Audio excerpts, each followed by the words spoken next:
Great, thanks so much. Just to follow up on the Red Sea, with the Houthis, in terms of what the Houthis have been doing, we now have had a ship sink, three people killed, and then another attack with about 28 different drones. So it seems like it's escalating. So in terms of the deterrence, I know that you said you're continuing to work on it, but is the U.S. concerned that its deterrence is not working? And then a quick question about weapons we sent to Israel.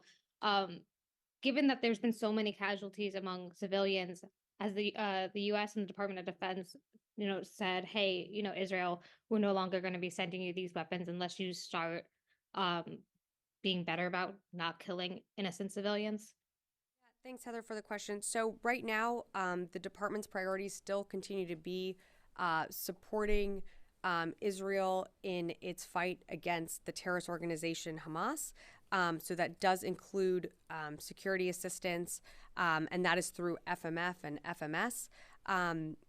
But as you are seeing, this department is working around the clock to also provide humanitarian aid to Palestinians in Gaza, whether that be through aid drops. And I think I want to say we had our 10th one this morning.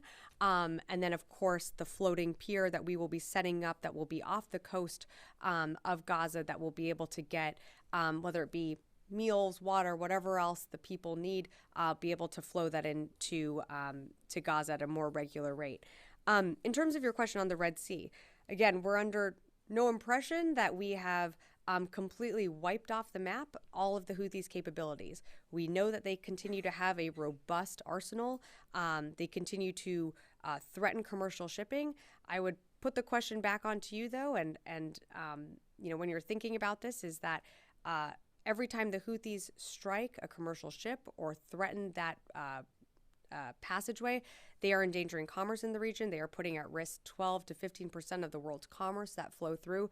That doesn't just impact the United States. That doesn't just impact Israel. That affects the entire world, including the people in Yemen. And so, like you mentioned with the Ruby Mar that was recently, that they did hit and that was sank, that was carrying pounds and pounds of fertilizer, not to mention oil that is now leaking out into the Red Sea that's going to cause an environmental disaster right in their backyard. So it's up to them to make the calculation on when they decide to stop these attacks. I can tell you that the United States military, in conjunction with our partners and allies, will continue to hold the Houthis accountable. Yes, Jen. Sabrina, is it your assessment or the Pentagon's assessment that the Iranian spy ship that is back in the Gulf of Aden is assisting with the targeting that the Houthis when they fire these missiles or drones? And if so, is it a legitimate target? Yeah, I'm not going to get into our intelligence assessments. This ship has been there for many years, long before this conflict, sort of started in the Red Sea. It's a ship that rotates out with other Iranian ships. They obviously have equities in the region, so we're fully aware of its ability to operate there, but beyond that, I just wouldn't be able to speak to that. For Djibouti, after the U.S. and Britain started attacking Houthi sites in Yemen, it left, it returned. Is it involved with, is it a legitimate target? Yeah, no, I appreciate the question. I'm just not going to get it further into that. Thank you, Jen. Yes, and then come